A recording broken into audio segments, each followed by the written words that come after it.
दस अवतार जाई के चीनो, ब्रह्मा विष्णु महेशा तीनों। कहते भाई 10 अवतार जो हिंदुओं में हुए वो इन्हीं के, इन्हीं निरंजन भगवान के जो सबसे यानी सतपुरुष के छोटे पुत्र 16 में से सबसे छोटे हैं।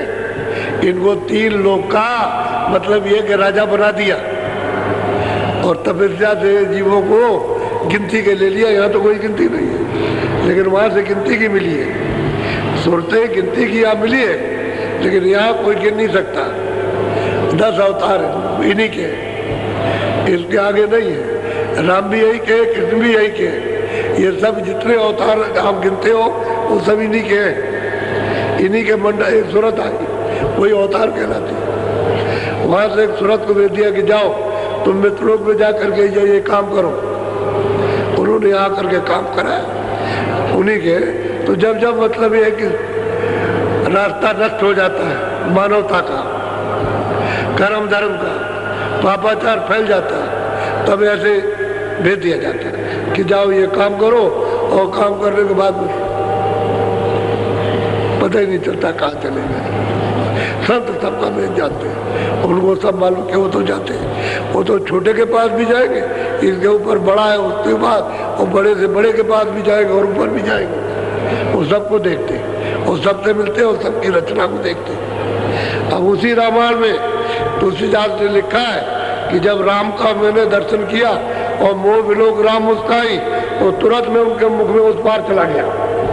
उस पार चौक में खड़ा हो गया तो देखता हूँ अन्न नजर आया, ये सब अन्न की रचना है, सर्व वैकुंठ की ये रचना दिखाई दे, मित्रों की भी दिखाई दे रही। और ऊपर देखता हूँ तो कहते हैं बहुत ब्रह्मांड दिखाई देते हैं, भांत भांत की रचना, अति विचित्र, कहा लोक अनेका और रचना हमें सही। उसी रामायण में लिखा, लेकिन वो कोई मिलत चाहिए। अब उनको तो संत मिल गए, तो आपने तो कुछ समझा नहीं कि कौन मिला कौन नहीं मिला, आप तो जानते नहीं। उन्होंने तो कहीं भी नहीं कहा, उन्हें सिवाय गुरु के और दूसरी कोई बात नहीं की। तो गुरु मिले उनको, उन्होंने बताया। अगर गुरु न मिलते तो रास्ता उनको कौन देता? बोलो। जिनने भाका वेद विचारा, जग में फैला काल पसारा। बस कहते हैं कि भाई उन्होंने तपस्या की, और मतलब ये है कि उन्होंने वेद लिखे और फिर उन्होंने उसका पसारा सबको सुना करके और सबको कर्म कांड का संदेशा दे करके दे दिया, अधिकार दे दिया, आप जो चाहो सो करो। अब उसी का हिसाब लेते देते रहते, बस यही है उनका काम। अब ये है उन्होंने वर्णन किया, लेकिन वो तो चुपचाप अलग बैठ गए। अगर ब्रह्मा विष्णु महादेव को ये मालूम हो जाए कि ईश्वर वहाँ बैठे हुए, निरंजन भगवान वहाँ पर बैठे, तो ये सब छोड़ देंगे काम तुरंत। लेकिन आद्या माँ शक्ति जो बीच में इनकी अर्धांगिनी बैठी है, वो इनसे मिलने नहीं देगी। उसको पूरा अधिकार, क्योंकि उसी से तो पैदा हुए, वो बीच में बैठी है और इनको देखती रहती है।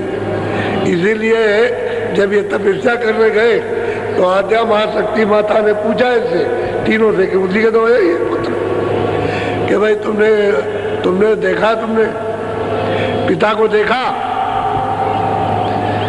तो ब्रह्मा ने कहा हमने देखा। विष्णु ने शिव से पूछा तुमने देखा? क्या हमने नहीं देखा।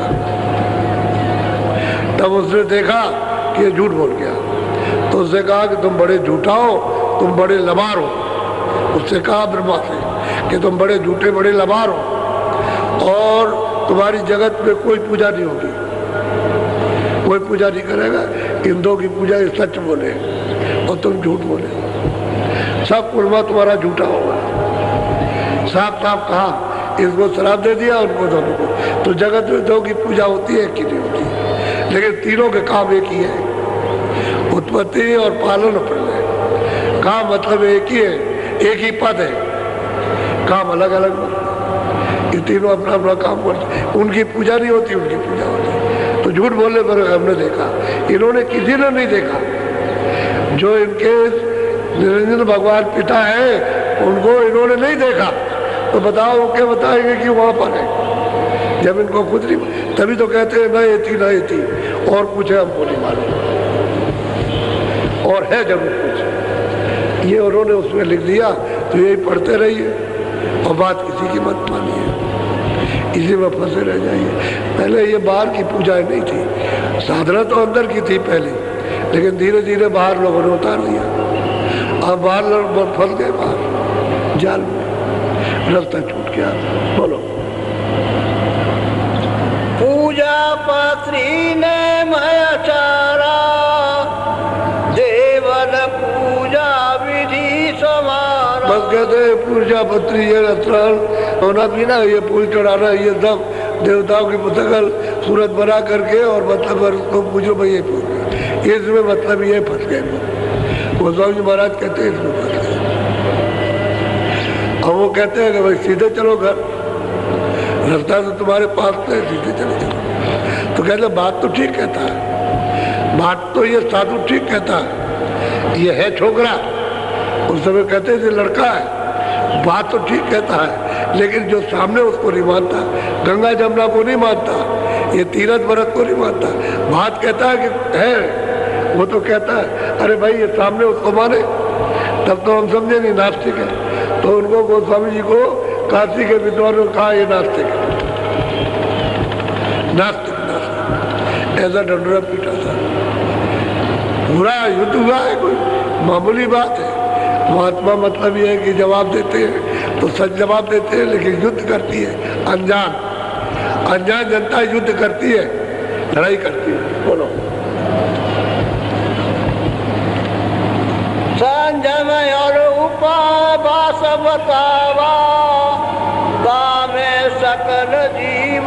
बस कहते हैं कि बाहर हमने संयम अंजम जो जिसको आया वो अपना बता दिया, सब जीव इसी में सब में फंसे। ये जो अंदर का रास्ता था, व्यास जी ने जब देखा कि ये बाहर मुख हो गए और अंतर्मुख इनका रास्ता बंद हो गया, तो उन्होंने ये बताने के लिए कि भाई अंदर चले जाएं, तो उन्होंने बड़ी बड़ी आदर्श पुरुषों की मूर्तियों की स्थापना जंगल में की, किसी कमरे शहर में नहीं, और कि जाओ वहाँ गांव से बाहर और जा करके ऐसे बैठ जाना, ऐसे, और अपनी आंखों को उनकी आंखों को मिलाना और एक टक होकर के देखते रहना, तो दृष्टि से दृष्टि हिले नहीं, उनकी आंखों पर अपनी दृष्टि ठहरी रहे, और रोके ना, बस वही आंख बंद कर लेना तो अंदर की आंख खुल जाएगी, अंदर की तीसरी आंख खुल जाएगी। इस अभ्यास के लिए, अंदर जाने के लिए व्यास जी ने ये मुकर्रर किया था, ये पूजा। इस प्रकार की पूजा थी। फूल वो नहीं चढ़ाते थे, वो जंगल में रख दिया और बस्ते बैठ के करते, 1 घंटा 2 घंटा लोग करते थे, फिर आँख बंद कर लिया तो आँख खुल गई तो अंदर चल देते थे। इतनी साधना थी। अब वो भी आपने छोड़ दिया, वो सब बाहर लौटे। अब पुष्प चढ़ाना, ये करना, ये करना, वैसे में लगे। अरे किसी पुरुष की कोई चीज़ देखो तो उसको अगर है तो आप उसको देख लो, जो ओरिजिनल है, जो तस्वीर है उसको देखिए आप।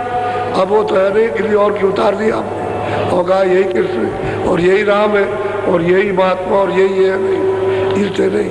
वो तो सिर्फ एक याद होती है, लेकिन जाना तो आपको अंदर है, रास्ता तो आपके पास से गया। उधर नहीं जाओगे तो इधर भटक जाओगे और कर्मों को सब सजा मिलेगी। बचने वाला वहाँ से कोई नहीं, तलाशी सब की होगी, चाहे कोई भी। अभी मतलब ये है कि बादशाह है उसकी तलाशी होगी, गरीब है उसकी तलाशी होगी, मुल्ला है उसकी तलाशी होगी, हम है तो हमारी तलाशी, सबकी तलाशी होगी कि क्या तुम्हारे पास है, वो दिखाओ कितना पाप कितना पाप। वो सब जारा लेगा, और जब जारे में कुछ नहीं निकलेगा तो कहेगा चले जाओ, तब कहेगा जाओ। तो महात्मा का तो टिकट होता है और उसके बाद तो कुछ छोड़ते नहीं है। अगर पाप और पुण्य छोड़ दे तो जा ही नहीं सकता। तो मतलब ये जब वो साफ कर दिया और टिकट दे दिया तो धीरे से कहले तलाशी ले ली, ये टिकट है, अच्छा जाओ, ये टिकट दिखा दिया, तो नाम का टिकट दिखा दिया, वो देख लेगा तो बस कुछ नहीं, कि है कुछ है ही नहीं कुछ। फिर उसने देखा जो खाते में लिखते हैं तो खाता ही नहीं, जो कागज लगा हुआ सफेद है, उस पर कोई भी किसी तरह का लिखा नहीं, और वहाँ कागज सबका लिखा हुआ। पूरा का पूरा चार्ट नक्शा बनता है। 50 बरस का, 80 बरस का, 20 बरस का, 40 बरस का, सब नक्शा बनता जाता है पूरा।